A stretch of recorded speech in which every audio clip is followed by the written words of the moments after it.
Hi, my name's Victoria Bartle. I'm a contributor for the alumni website, so you might have read some of my articles about living with multiple health conditions, which impact both my mental and physical health.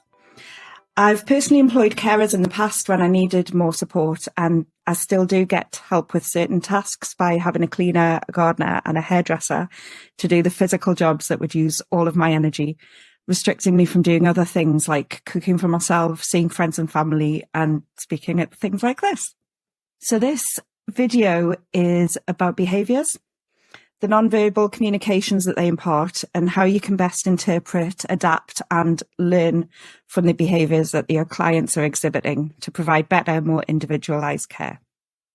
We all behave differently in different situations. We all have things that we find difficult to deal with and scenarios that make us uncomfortable. Social anxiety, fear of public speaking, having a meeting with your boss, all of these situations will make each of us react differently and exhibit different behaviours depending on our own previous experiences and personalities.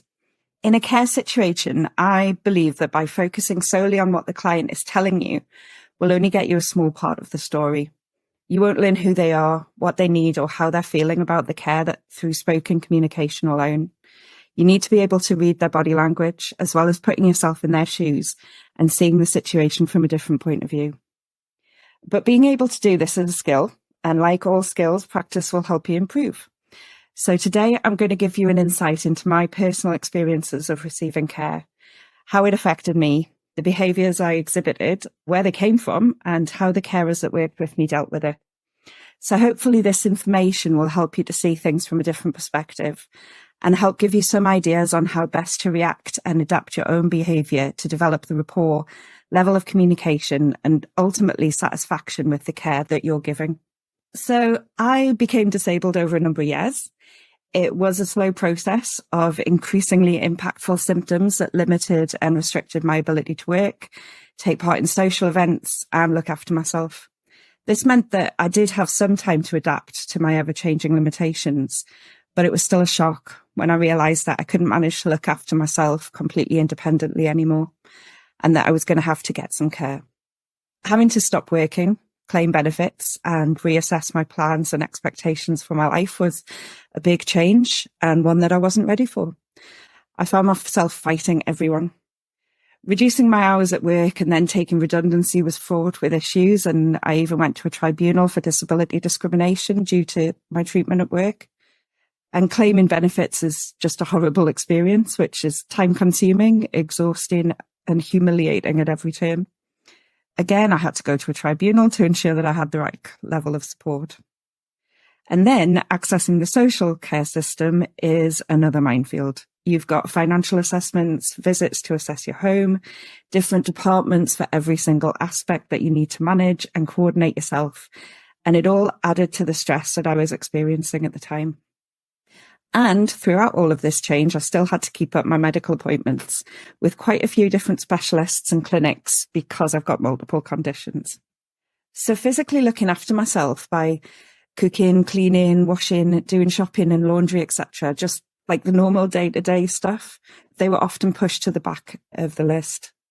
And all of this stress, all of the challenges, the constant fighting for the right help and support left me exhausted, very defensive, irritated by the numerous systems that I had to interact with, and just generally disillusioned with the idea of anyone being able to help me without it causing me more problems. Looking back now, I feel a little sorry for the care companies that I contacted them, as they were faced with a person clearly unable to manage, in desperate need of help, but completely overwhelmed by everything that I've been through over the past year or so. My default reaction to emotion is to cry. If I'm happy, sad, stressed, anxious, every emotional response from me includes tears. And the amount that I cried during these initial phone calls and interviews must have been so difficult to deal with. I was really at my lowest point when I had to employ carers. I felt like a failure, that my life was over, that I was a burden to society and just a waste of space.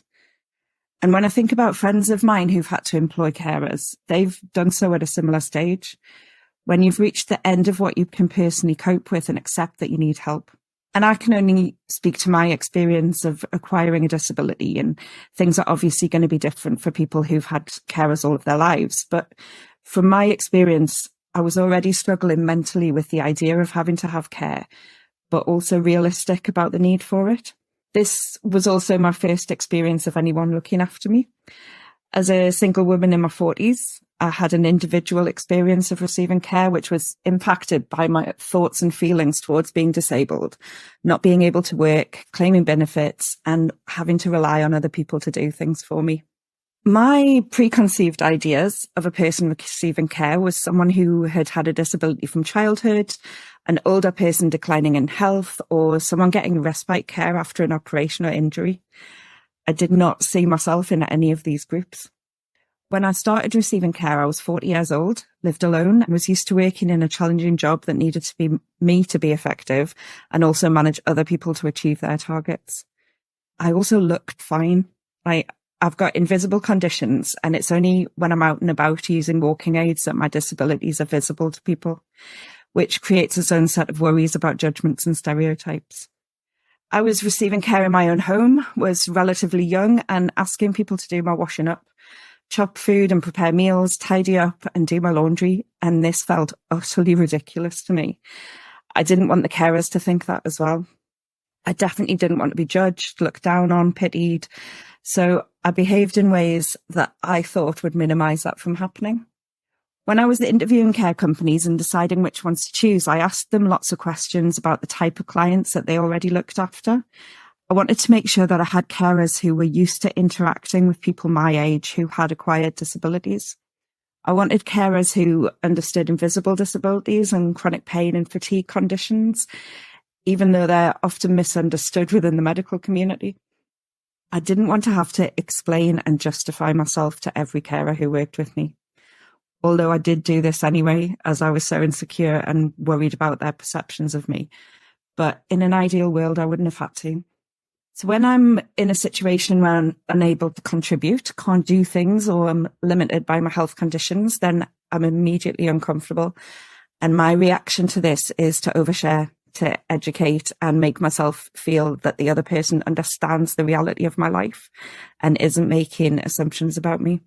I'll go over the top in being happy about my health, making jokes, being loud, and generally showing how competent and able I am to make my own decisions and enjoy my life with my disabilities.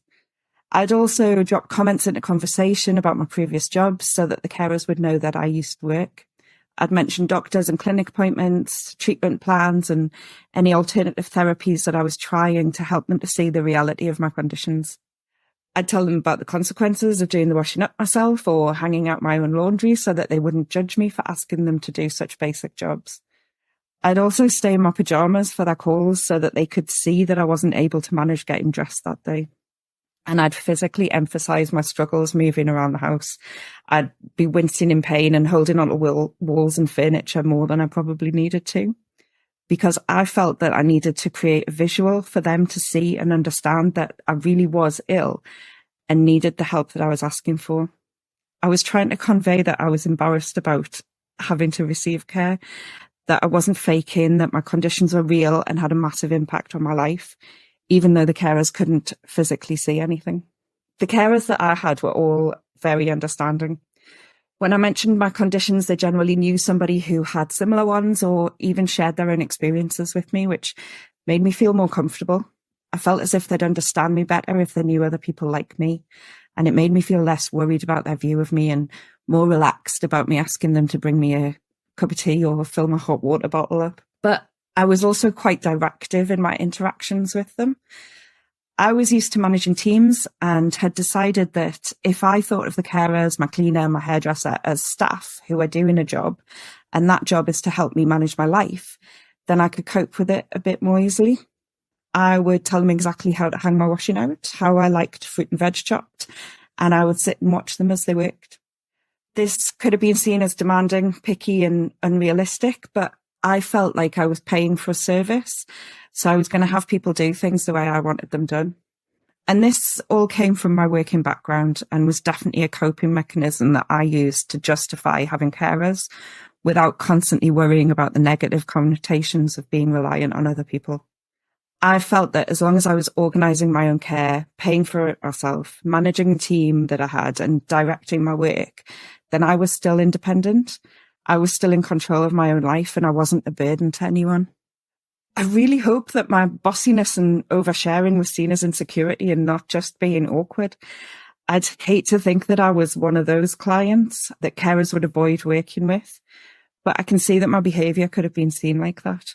I was demanding, I got easily frustrated, and I even requested that a couple of carers didn't come back to work with me as I wasn't happy with how they did things. But this all stemmed from my own issues around my health deteriorating. I was having to reassess my entire life, come to terms with physical restrictions and make huge changes to the way that I lived and explain everything to everyone that I met.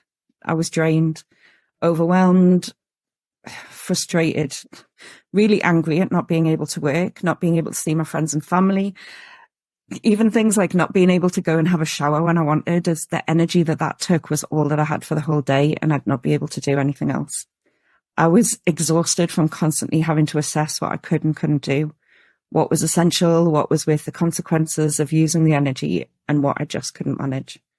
And when you're feeling like this, everybody has different reactions. Some go quiet, go into themselves and need time and space to recharge. But as I said before, I get louder, and I was on whenever the carers came. So to manage the fatigue of this behaviour, I had to have a day off from carers every week. I didn't have the energy to talk to someone every day, so I didn't have anybody come visit me on Sundays. I had the day to myself and felt like I didn't have to put on a face and just rested, leaving any jobs to be done on the Monday. A few of the carers, as I got to know them better, I could tell that I was doing this, and they often told me to go and sit on the sofa. They'd bring me a cup of tea and got on with the jobs that I'd asked them to do without chatting to me during their visits. And this was amazing. They'd figured out that I was defending myself against my ideas of what they thought of me and putting me at ease. It was from the rapport that we'd built that they were able to do this. They'd spent time talking and listening to me, obviously reading between the lines of what I was saying to them, asking about how my health and my life was, and then adjusting how they treated me. When I got frustrated and annoyed, they'd let me rant and cry and then would move on. Because most of the time when someone's angry, it isn't specifically aimed at you. It's more about the situation.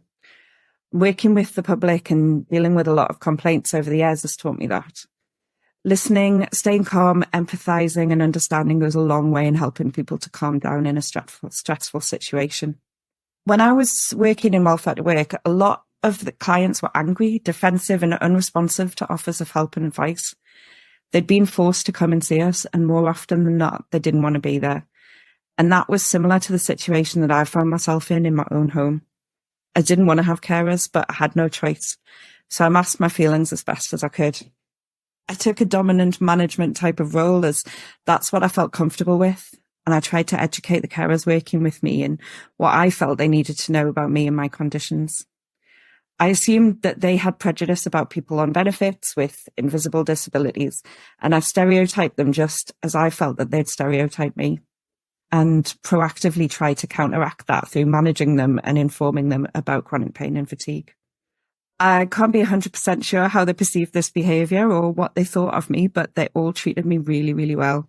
They were kind, patient, considerate and thoughtful. My preconceptions and stereotypes were wrong, and I really hope that they saw my behaviour changing the longer they worked with me and felt that they had a role in helping me to accept my conditions and limitations and become much happier with my life, as they were a huge influence on me and just a massive benefit to my life and my health overall.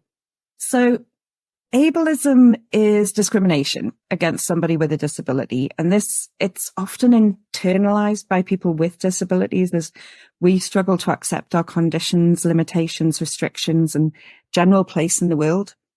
So I felt that by not being able to work and financially support myself, that I was worthless. I was a burden on society and not deserving of all the help and support that was available. In sticking to the mentality of fighting my illnesses and pushing through, when I should have been accepting and learning to live with them, I really put off access and care for much longer than I should have done. And my own internalized ableism made me feel as if I should have continued to look after myself. That by having to have carers, I was failing at life and should be ashamed of myself and my own inadequacies. I can sit here now and tell you how much I disagree with that. And I've often told friends and family to ask for help when they need it, not when they're desperate for it. But we are complex creatures and we make decisions based on a variety of reasons. For an example, I still struggle to use my mobility scooter, as I feel like I should make more of an effort to walk now that my mobility's improved.